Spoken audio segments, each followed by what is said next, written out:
Saturday will go, Sunday will go, and Monday will come, and you'll go back to the class. And like this teacher by name Mrs. Thompson entered the class for the first time. And she had this habit of starting her class by saying, "Love you all." But she knew she was lying because she could not feel that love for one of the students in the class who was very unkept, untidy. And there was nothing in the child that drew attention from Mrs. Thompson. She was little indifferent to the child. She picked him for every negative example and ignored him for all the positive reasons. That year, she had written the progress report for the first quarter. And it was a system in the school that the headmasters have to countersign every progress report. The headmasters called for Mrs. Thompson and told Mrs. Thompson, a progress report should report some progress. It should make a parent feel my child has a future. The way you've written the progress report for Teddy, that is how he was called. The way you've written the progress report for Teddy, parents will give up on Teddy. Mrs. Thompson immediately said, there's nothing I can do. I have nothing positive to write about the child. Immediately, the headmasters asked the administrative staff of the school to trace the old year progress reports of Teddy and send it across to Mrs. Thompson's class. Mrs. Thompson saw the third standard progress report.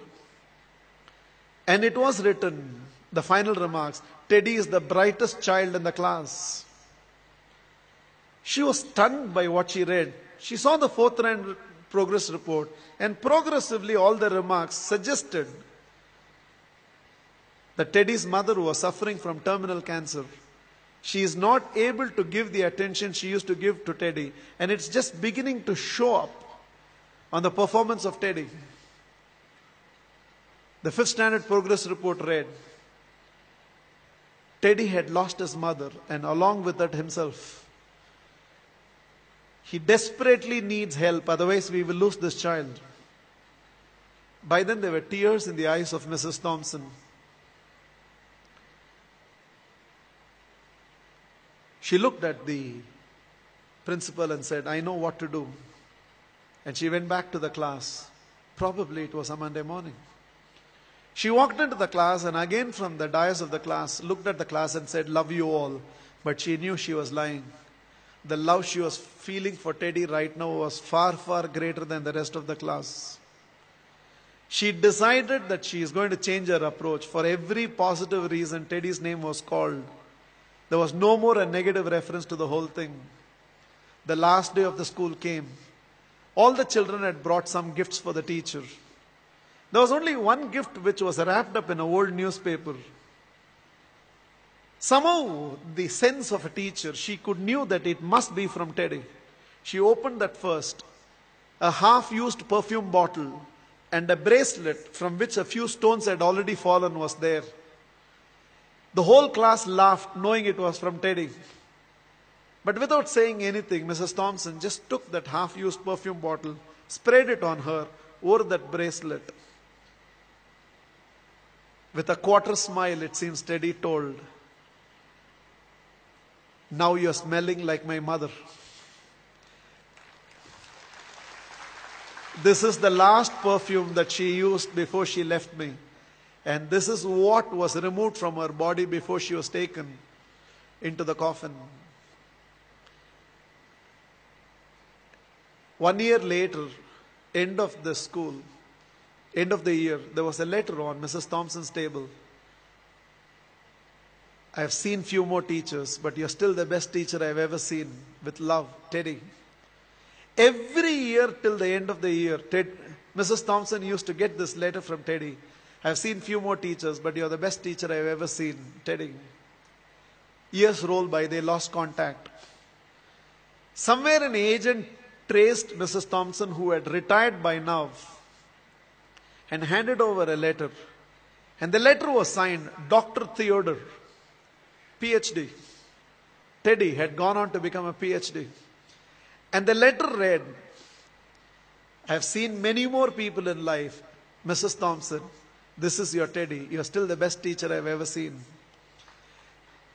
I'm getting married. And I cannot dream of getting married without your presence. Along with that enclosed were to and fro flight tickets. Mrs. Thompson couldn't resist. She no more had the perfume bottle, but she still preserved the bracelet. She wore that and went to the church. She was trying to sit in the last row, but volunteers identified and ushered her right to the front row. And right in the front row, there was a seat with a placard written, Mother. Theodore personally asked Mrs. Thompson to sit in the chair and whispered, "You are the closest to my mother that I've ever experienced. And whatever I am today, it's because of you, ma'am." The wedding happened, and after the wedding, Theodore introduced Mrs. Thompson to his newly wedded wife. Without her, I wouldn't be where I am today. There were tears in Theodore's eyes. It seems Mrs. Thompson told the newly wedded woman, "Without Teddy, I would have never realized a teacher must first be a mother to every student of hers, and only then a teacher."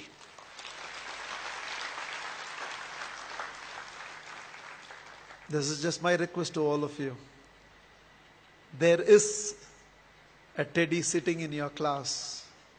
When you go back to your classroom on Monday morning, there is a Teddy in that class, and you can be that Mrs. Thompson. Please, on Monday, don't go back to the institutes as a teacher. Go back as a parent who can also be a teacher and be a turning point in the life of those children. You plus me. I believe we can build a new world.